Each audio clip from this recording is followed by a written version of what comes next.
Olá, colegas da odontologia, tudo bem? Mais um episódio do Odontocast, o podcast inteligente do Conselho Regional de Odontologia do Pará.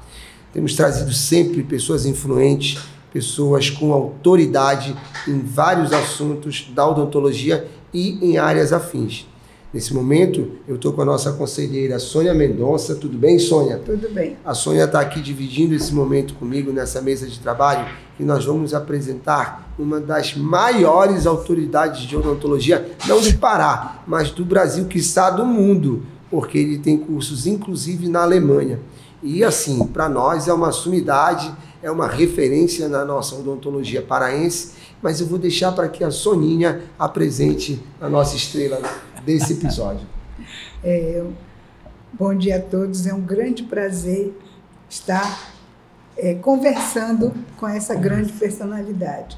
E eu diria o seguinte, Marcelo, que falar do Dr. Nogueira, principalmente fora, nos eventos que eu vou, nos congressos, todo mundo que conhece Nogueira, quando a referência é o Ser do Pará, ei, o Nogueira, como vai? Olha, manda abraço para ele. Mas então apresente o Nogueira aí. Vamos lá. Tá bom. Ele concluiu faculdade em 1971. Olha, no ano que eu nasci, tá vendo? Eu nasci em 78 e estava se formando. Felizmente eu não sou velho, né? Eu também não é velho. É especialista em odontopediatria pela PUC do Rio de Janeiro, doutor em medicina dentária pela Universidade da Alemanha, especialista em ortopedia funcional dos maxilares, coordenador do curso de especialização na odontopédia, professor titular da odontologia infantil da UFPA, presidente da BO Pará, cofundador da Academia Paraense de Odontologia, vice-presidente da ABOPED Nacional, medalha mérito odontológico do CFO, vice-diretor do Instituto de Ciências da Saúde da UFPA, diretor fundador da Escola de Aperfeiçoamento Profissional ABO Pará, tesoureiro da ABO Nacional, diretor da Faculdade de Odontologia da UFPA. Continua como professor e pesquisador. Ufa! É muita coisa, né? Não dá para fazer num fôlego só, tem que parar e... É um currículo realmente admirável e eu gostaria agora de deixar um pouquinho também as considerações iniciais para que ele falasse um pouquinho dessa história, dessa trajetória. Né? Seja muito bem-vindo ao Odontocast, professor Nogueira. Assim, é um grande prazer para nós, do Conselho Regional de Odontologia do Pará, estar com a sua presença aqui no nosso Odontocast. Bom dia a todos. Eu me sinto muito feliz em estar aqui, porque eu falhei uma primeira vez. Eu fui convidado já uma primeira vez aqui, mas eu estava num processo muito ruim de aposentadoria e tinha que correr de um lado para outro, que houve um erro na minha aposentadoria, e nesse dia me convocaram na universidade para uma audiência, e ali eu não poderia perder, depois eu justifiquei, mas para mim, eu fiquei esperando, né, um convite. Poxa, será que não tem um outro convite? Mas eu quero dizer o seguinte: obrigado pela referência, mas a referência principal são vocês, porque é uma imensa felicidade, e eu tenho essa felicidade. Quando eu encontro a Sônia, que foi uma colega de faculdade, você que nasceu quando eu me formei, foi meu aluno também, não é? Conheci seu pai, a família inteira do Folha, no futebol eu conheço. Então, isso para mim é uma referência. O que eu fiz, eu acho que todos nós poderemos fazer. Sônia tirou o título de mestrado dela agora, você está no conselho fazendo uma belíssima administração com seu grupo. Essa é a referência, Folha. Isso eu disse quando eu me aposentei. O que eu deixei? Perguntaram para mim, o que é? Eu falei, vocês. E um monte de odontopediatra lá, muito bem localizado, com outra mentalidade, com uma seriedade acima de tudo, e colegas meus, assim, que me acompanharam na vida. Essa é a referência. Isso aqui, a gente amanhã rasga o diploma, né? mas o que fica, que são vocês que vão levar isso. Eu venho de outra época, eu passei por fases na odontologia que hoje eu sei muita coisa pelas fases que eu passei, principalmente no ensino, onde eu passei 48 anos ensinando na Federal. Poderia ter me aposentado antes, mas sempre gostei do ensino, me realizo no ensino, sempre fui clínico, odontopediatra, enfim. Então vocês é que me sustentaram até hoje e eu continuo ainda no ensino, estou na ESA+, na UniESA+, particular, onde a gente está desenvolvendo, eu estou tendo a possibilidade de desenvolver um outro trabalho. E semana passada eu me vi numa comemoração dos alunos que nós fizemos referente ao Dia da Criança. Então, poxa, eu não faço isso há muito tempo, né?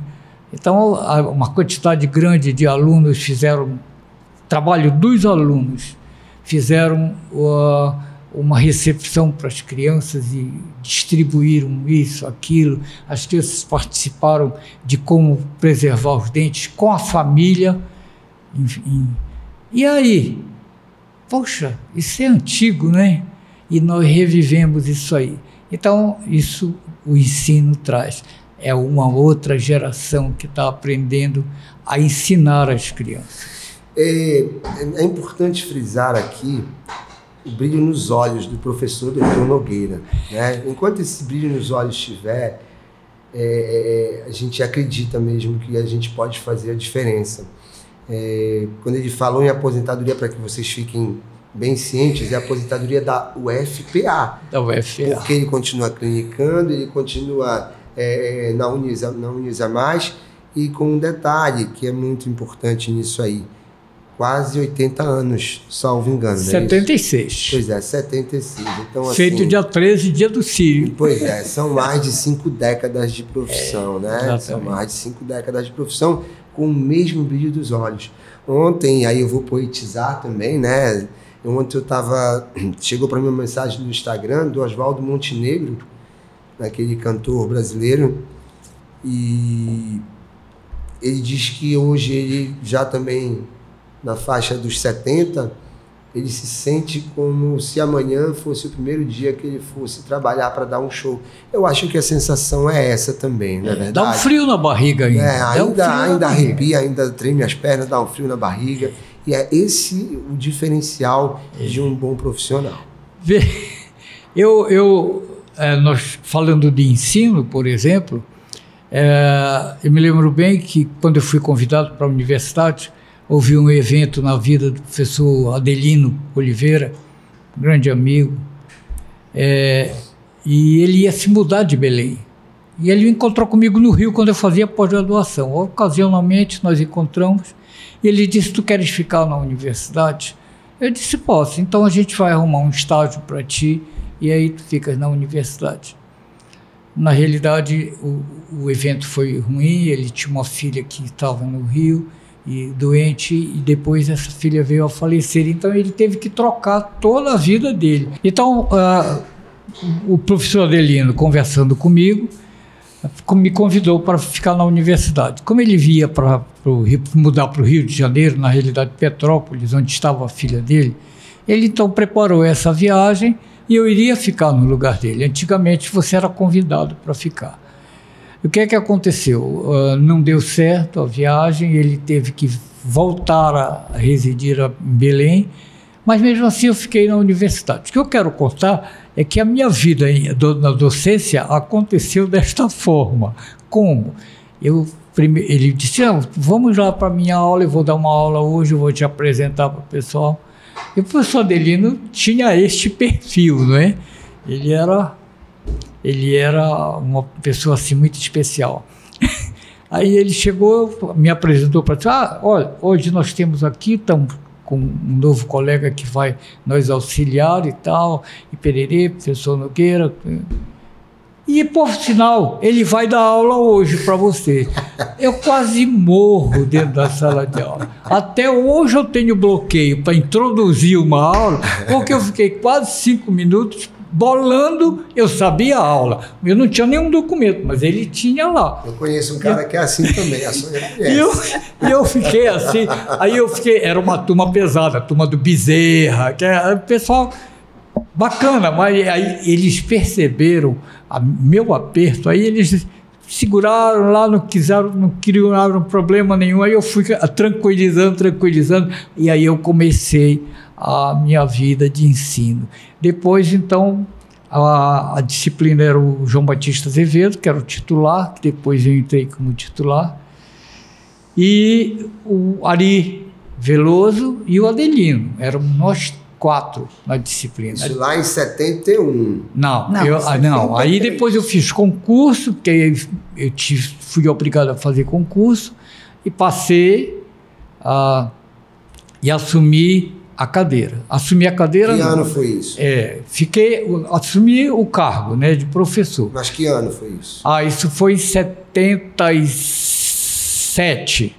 75 eu já estava como bolsista, docente. 77 eu efetivei. E dali, 79 eu fui para a Alemanha fazer o doutorado. 81 que eu voltei. E aí, 85 mais ou menos, eu fiz concurso para professor titular. Foi quando João Batista Azevedo saiu, aposentado, vagou, né? Houve uma vaga, e a vaga era o seguinte, você levava a vaga. Então a vaga tinha.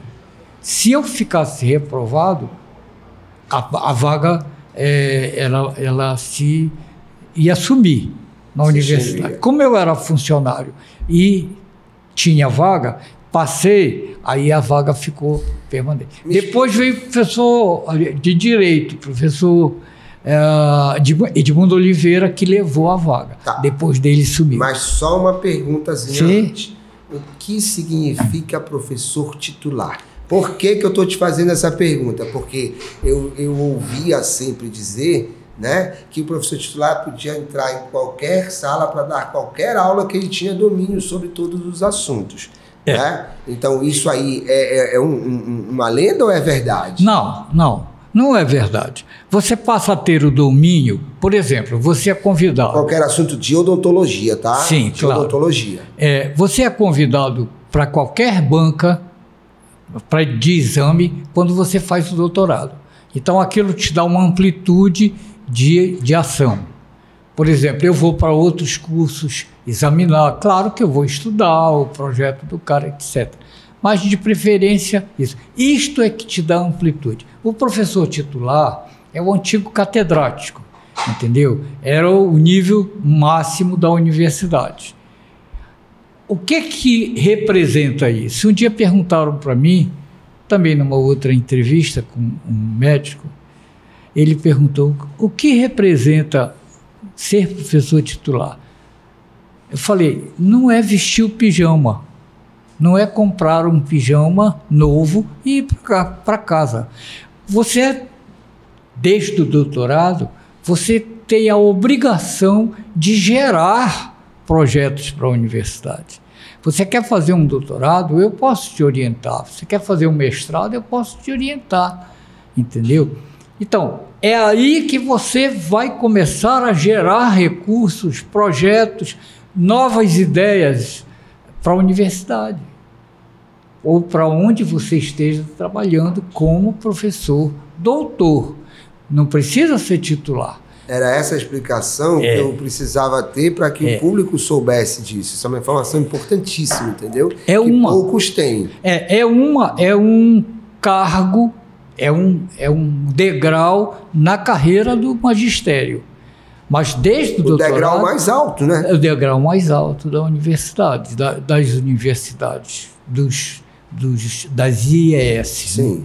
Então, é a chance que você tem para ter voz, para criar coisas. Certo, para criar ciência mesmo, né? Para despertar a ciência no aluno. A outra coisa, que período foi que tu fostes o único professor titular do Instituto de Ciências da Saúde, do ICS? Do ICS. Qual foi esse período? Eu passei uns 10 anos até chegar até começar uma nova lei, uma nova legislação que pudesse o professor, no nível X da carreira do magistério, solicitar... Como isso é um registro nosso que vai ficar, que período foi esse? 10 anos, mas em que ano? A década de 80, 90, não, 80, 90, 2000, 80, 2000. Olha só. Por aí, assim, é muito tempo. Então, eu não tenho. Foi mais tempo. Isso é uma condição que pouquíssimas pessoas conseguiram. Tem uma coisa engraçada, Folha e Sônia, que na universidade você, de 2 em 2 anos, ou 4 em 4 anos, tem a renovação do conselho. Então, o teu representante do titular, o representante do professor iniciante, enfim. E eu era o quórum máximo, né? Eu era um com quórum 1. Então, eu não podia faltar. Se eu faltasse, não tinha quórum. Era muito engraçado. O professor chegou ao quórum, era eu. Então, assim... A relevância desse cargo, muito interessante. Entendeu? A gente... Eu sempre fui... Eu sempre... me dei bem com as pessoas e sempre fui respeitado, inclusive por causa disso. Isso me traz uma felicidade muito grande. Eu não... Poucas pessoas sabem disso. Poucas pessoas sabem que eu sou professor titular. Por isso que eu te provoquei, porque eu sabia. Mas eu sou professor titular porque eu fiz o concurso, fui e ajudei, eu não digo todos, mas pelo menos uns 10 professores que eu fui da banca a serem professores titulares. Pois é, mas isso não pode ficar engavetado, isso tem que ser exteriorizado, entendeu? Por isso que eu estou exteriorizando. A nossa proposta é justamente essa, é falar o que as pessoas não sabem, é comprovar com fatos coisas que acontecem dentro do universo da odontologia. E uma coisa interessante é que depois de titular eu continuei tendo muita atividade na universidade. Por isso que eu disse para a pessoa, eu não preciso de um pijama novo, entendeu? Mais orgulhoso eu fico de estar do lado da Sônia e do teu lado, porque além de ter sido teu aluno, hoje eu sou teu confrade na academia também, né? Então, quer dizer, é uma história... Academia, também que... eu fui um dos idealizadores, fundadores da academia, e assim, tem que ter o movimento cultural, a odontologia não é só ali fazer a restauração, entendeu? A gente tem que aprender mais, todo mundo quer fazer harmonização. Nós estamos preparados? Acho que sim, mas até quando? Até onde você está preparado? Nós precisamos saber. Um dia teve uma discussão, eu participei de uma discussão onde, porque a medicina, eu disse, gente, nós somos dentistas. Se nós quisermos ser médicos, nós temos que saber mais, nós temos que estudar mais. Eu não posso cortar um pedaço aqui da face, eu estou sendo bem rude, sem saber anatomia, sem ter uma boa anatomia, sem ter isso. Então, hoje a gente dá na Examage muita valorização à área básica. A gente faz inter-relação, disciplinas, o cara vai... Da anatomia vai na odontopediatria, da genética vai na odontopediatria. Então a gente procura fazer, é tênue ainda? É tênue, porque isso é um trabalho lento. Olha, Folha, o que eu tive que aprender, a professora Sônia sabe disso, você sabe disso, a pandemia mudou todo um parâmetro. Imagina eu, que sempre fui de estar na sala de aula e dar aula com... Eu comecei com transparência, passei para data show, passei para slide. Ou eu ia dar curso fora, eu levava 2 maletas de slide. Hoje eu levo um pendrive, está aqui no meu bolso, pendrive, e se eu não quiser eu boto na nuvem.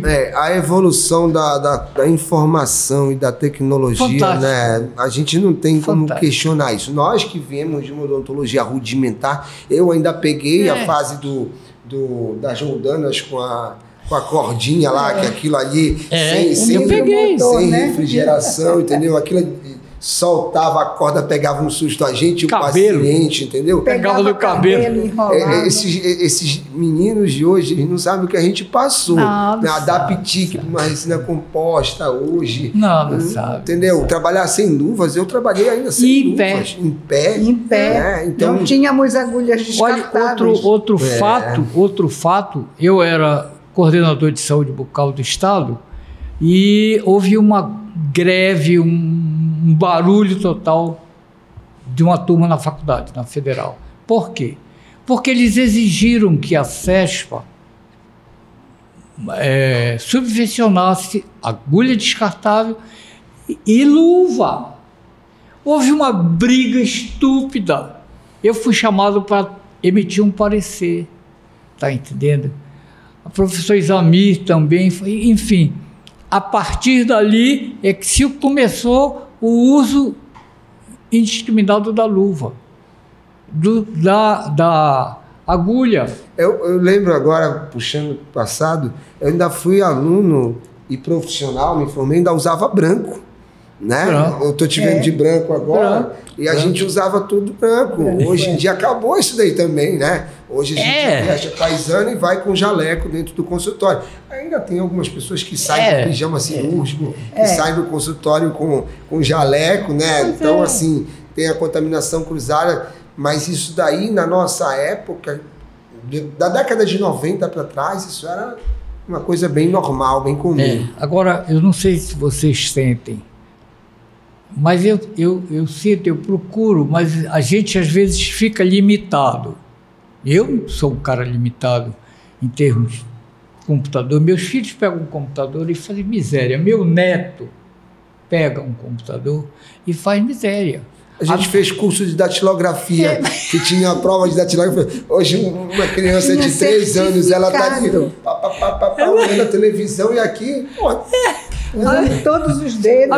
O polegar era para o espaçador, né? Então... A minha neta pega a mão da minha esposa e diz assim, no YouTube, vovó. Aí eu falei assim, não presta, né? Isso aí não... mas é isso. O mais importante é que a gente está acompanhando essa evolução, né? Eu brinquei ontem com a minha mãe lá, eu disse o seguinte, na década de 60 passavam os Jetsons, né? 60, 70 e 80. 2025 estava longe pra caramba. Na nossa idade. Ia acabar o mundo em 2000. Ia acabar o mundo em 2000. Amanhã é 2025, entendeu? Daqui a 2 meses estaremos em 2025. Então, assim, o quão evoluiu a odontologia nessa questão robótica, na questão da inteligência artificial, nós ainda conseguimos acompanhar alguma coisa, mas com uma certa dificuldade, porque nós somos de uma era bem rudimentar. Mas, Nogueira, e o que tu achas hoje, já que tu falas muito sobre ser professor, sobre atuar na docência, sobre a prova de proficiência do Conselho Federal e dos Conselhos Regionais de Odontologia? Veja só. Tu és a favor, contra? Em primeiro lugar, não vamos pensar em contra ou a favor. É preciso que a prova venha para mudar um procedimento. Entendeu? Deixa eu só te explicar uma coisa dentro disso. A prova, ela não vai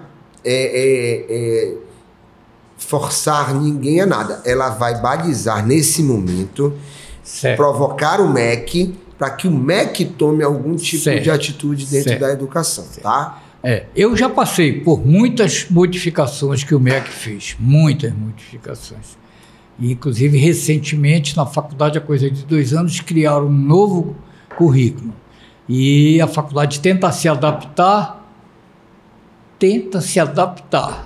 Não é para se adaptar mais. Ela tem que cumprir o currículo, ela tem que ter condições mínimas necessárias para cumprir. Tem uma interrogação. Então, começa por aí. Eu tenho a mesma ideia da prova. Assim, eu sou a favor da prova. Mas isso passa por uma situação muito diferente. Entendeu? O que vai ser do ensino? O ensino tem que se adaptar a essa prova também. O adaptar é uma palavra muito universal, muito grande, muito aberta. É preciso que haja. Por exemplo, nós não conseguimos ainda absorver aquela prova do ENAD, né? Uhum. Aí nós vamos fazer uma outra prova do Conselho.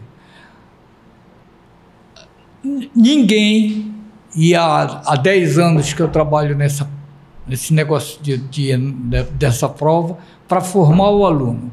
Eu falei, não dá certo.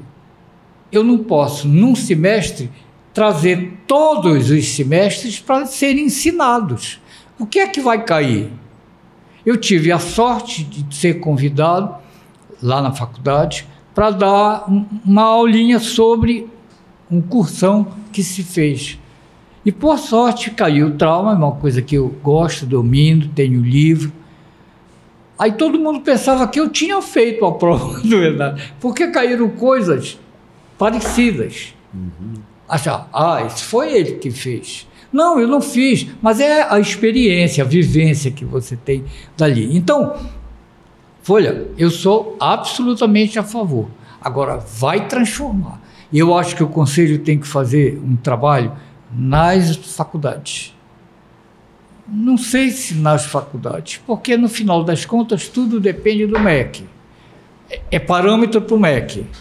Mas a OAB está sendo parâmetro para o MEC.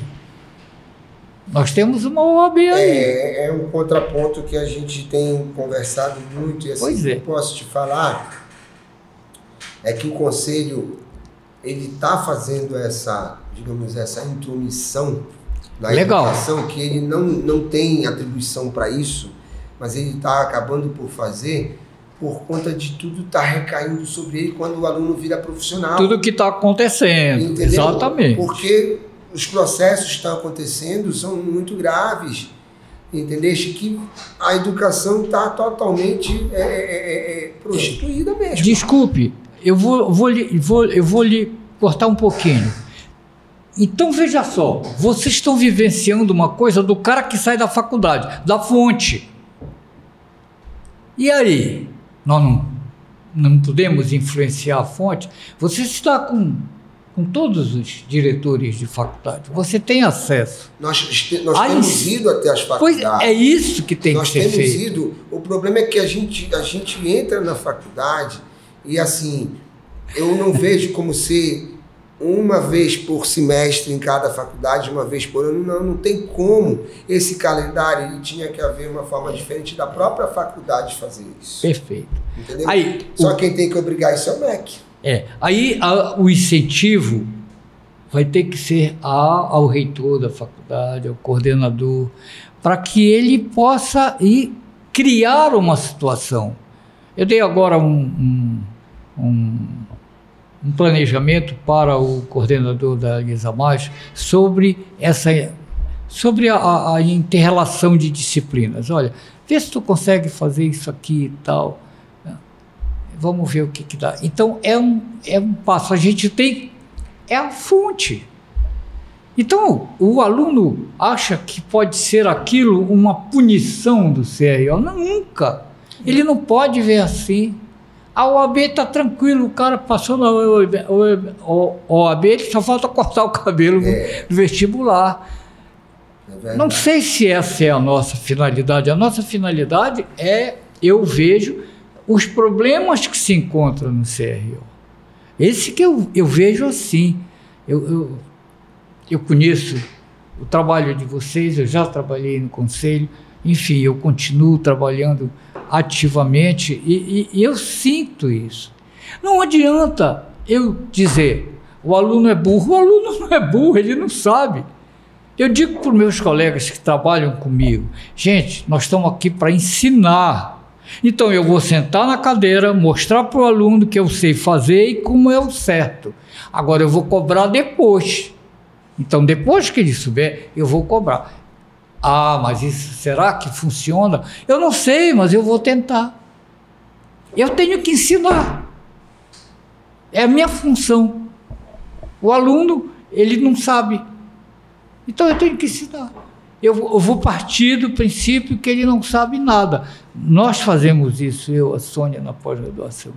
Ele não sabe nada. A Sônia, você vai dar uma aula sobre isolamento. Parece bobo. Isto é um exemplo para o que você me falou ainda agora. Parece bobo. É bobo. Assim, por exemplo, qualquer auxiliar de odontologia faz um selante. É bobo. Mas o aluno não faz. O aluno erra. O aluno não dá o valor do isolamento. E agora, por favor, me diga que materiais de odontologia que você pode trabalhar com umidade. Pronto, está aí. O que você falou ainda agora. O reflexo, numa outra situação, o reflexo no CRO são as faltas do cirurgião dentista. Para nós, é o erro do aluno no trabalho. É igual, folha é igual, porque ele sai de lá da faculdade. Se eu não forçar, ele vai fazer a mesma coisa no mercado de trabalho. Aí você já está me dando a resposta. Eu me dei a causa e você me dá o tratamento. Você está entendendo? Então, é interligado. Eu não posso trabalhar com a criança se eu não trabalhar com os pais. Acabou. Eu não posso trabalhar com o aluno se eu não trabalhar com a faculdade. Com certeza. E aí que eu estou te dizendo, para mim, o grande vilão dessa história toda, sinceramente, ainda é o MEC. Entendeu? Porque ou o MEC muda completamente... Tá? E aí está difícil. Ou então, ele precisa parar de existir. Não tem, é verdade. É verdade. Entendeu? É verdade, porque duro, vocês estão à frente do MEC. É verdade, porque assim, para ele fingir que ele funciona e fazer coisas que ele faz, não interessa mais, pô. Entendeu? Enquanto o MEC não voltar a ser técnico e continuar sendo político, nós não vamos resolver esse problema. Não adianta, nós não temos braço como conselho para ir nas 20 faculdades do Pará com as estradas que são rios, né, com as vias que são rios, e dar palestras semanais, mensais. Uma manhã. Entendeu? Não tem como. Aqui, por isso que o Odontocast a gente procurou fazer, para que levasse essa mensagem de uma forma mais rápida e dinâmica para todo o Pará. Claro. Né? Então, você evoluiu. O conselho evoluiu. Estão evoluindo no mesmo nível? Não, mas você vai fazer evoluir. Tem que ser, não tem jeito. Hoje, os nossos alunos que estão no 8º semestre e vão passar para o 9º, não é? O que acontece? Ele já sabe que a gente vai cobrar na primeira consulta do paciente aquilo que a professora Sônia conhece. E detalhe... Ele já... Da faculdade ele já está saindo. A cobrança de honorários está no capítulo 8 do nosso Código de Ética. Muitas vezes o aluno nem sabe disso porque não teve uma orientação na graduação. Entendeu? Quer dizer, como é que eu vou cobrar? Está aqui, ó. Dependendo da complexidade do caso, do tempo de atendimento, da eletividade, da urgência. Então, uma série de situações que ele tem que fazer uso desse conhecimento. Que essa manifestação do Conselho em fazer esse tipo de vamos falar assim, anúncio, despertar a comunicação, o aluno, a argumentação, eu acho que isso é importante, porque eu estou falando para você o que eu falo para o aluno. Tu tem que fazer o isolamento, usar a matriz. Olha, por que aconteceu a fratura dessa... Você não usou matriz. Então, é burro, não usou matriz? Não me interessa o que ele fez nos anos anteriores. Ele está comigo aqui, eu tenho responsabilidade agora aqui. E é importante que ele veja essas manifestações do Conselho. E o Conselho tem que ir aonde o povo está. A música, né? Só que aí a gente também tem que usar a tecnologia para ir aonde o povo está e levar informação. Exatamente. Gente, o meu ponto eletrônico aqui da direção está dizendo que o nosso tempo está esgotando. Vocês falam muito. Uma entrevista assim, muito, muito didática, muito bacana, mas nós precisamos começar a direcionar para o fim dela, tá? Soninha, seus comentários finais, depois o Nogueira faz os comentários finais dele, sempre pensando o seguinte, Nogueira, convidar o nosso público para assistir o Odontocast olhando para aquela câmera ali e falar um pouquinho mais sobre o que tu entendes da evolução também do Conselho da década de 80 para cá, porque ele é de 64, mas de 80 para cá houve uma evolução muito grande e após a intervenção uma maior ainda, tá? Claro. Então só segura um pouquinho, suas considerações finais, Soninha, por favor. Foi um prazer enorme estar com o senhor. Nós ficamos muito agradecidos por essas informações que foram repassadas, que nós sabemos, mas que o público não sabe, o aluno não sabe. Então, até mesmo no momento dele escolher fazer um curso de pós-graduação, ele tem que ir com vontade de acompanhar e aprender o que ele não aprendeu, o que ficou deficiente na graduação, porque senão fica muito difícil essa evolução, né? E a gente tem que entender que após a faculdade a gente vai começar a trabalhar com o público, e esse público não conhece a odontologia. Então nós temos que ser honestos, conscientes e repassar esses valores, né? Então, tudo isso ele realmente precisa adquirir.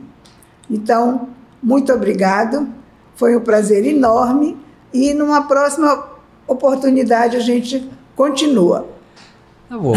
Então, eu que agradeço, eu estou imensamente agradecido pela presença, pelo convite e estar com vocês aqui, estar com vocês, podendo mostrar alguma coisa para o nosso público. Qual é o nosso público? São os colegas, são os alunos, enfim, o próprio usuário do sistema de odontologia. Então, é importante tudo isso que foi falado aqui, que nós vimos pontos de um conselho que hoje é aberto para o cirurgião dentista. Eu tenho certeza absoluta, até porque já vi o apoio que o conselho dá para o dentista, quando o dentista merece e quando o dentista cumpre aquilo que se ensina e o que ele mostra, o que se mostra dentro das leis do CFO, do CRO. Então, eu sempre tenho uma ideia horrível. Eu acho que isso tem que ser dado conhecimento, essas experiências que se tem aqui, tem que ser dado conhecimento ao aluno. O aluno, ele é muito incipiente, ele quer formar, ele precisa formar, por uma razão ou outra ele precisa formar, mas ele também precisa se aparelhar para formar, porque o que vem depois dele, depois da faculdade, é uma outra vida, começando pela especialização, pelo mestrado, doutorado, que não são continuidades do ensino, mas não são o ensino da faculdade.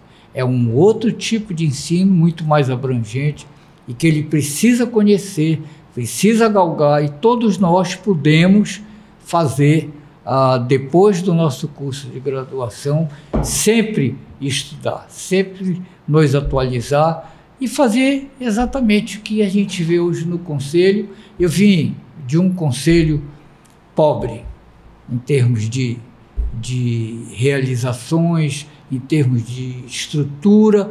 Hoje nós temos um conselho extremamente bem localizado, se não fazendo de ponta, querendo fazer de ponta. Eu acho que é importante. Eu aconselharia, a partir de hoje, vou conversar com os alunos a respeito dessa programação do conselho. Sempre se lucra, e mostrando para o aluno que a vida dele não terminou ali, vai começar, depois da faculdade vai começar, todos nós sabemos, não é verdade? Então, muito obrigado, eu agradeço muito, foi um prazer muito grande estar com a Sônia. A Sônia já é uma companheira de muitos anos. Isso que ela veio para cá hoje, eu Nogueira que vai. Então... Muito prazer, muito prazer, eu gosto demais da Sônia. Sônia, assim, é uma pessoa que eu reputo de grande visibilidade. Hoje a gente se conhece há muito tempo, mas dessa forma, como gestor, é uma grata surpresa, porque não é só ser presidente do conselho, né? Felizmente é como eu, assim, sempre é alguma coisa ingrata, sempre tem, mas a gente tem que estar preparado para isso. Missão. Muito obrigado a todos, bom dia. E convida para assistirem o episódio. Sim, lógico. Olha para essa câmera aqui, olha para o Então, o que eu vou reafirmar. É preciso que todos sempre acompanhem essas situações do Odontocast para que possam também refletir na profissão.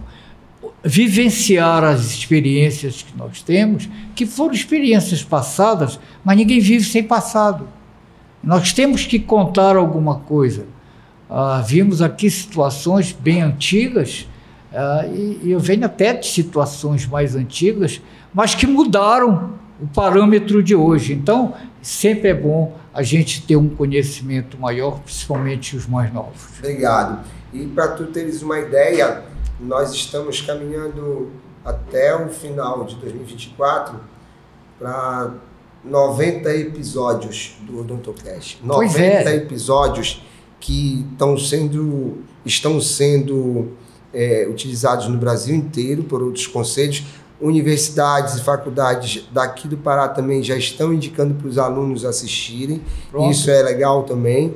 E não vamos parar por aí. Nós temos outros projetos também para frente, para o futuro, inclusive, para tu saberes que talvez tu não saibas, o conselho, como tu disseste, não tinha uma sede estruturada, mas esta sede não recebe uma reforma, uma ampliação, já tem em torno de 13 anos, mais ou menos ao mesmo tempo que o Código de Ética está sendo reformulado e vai sair em 2025 o novo Código de Ética.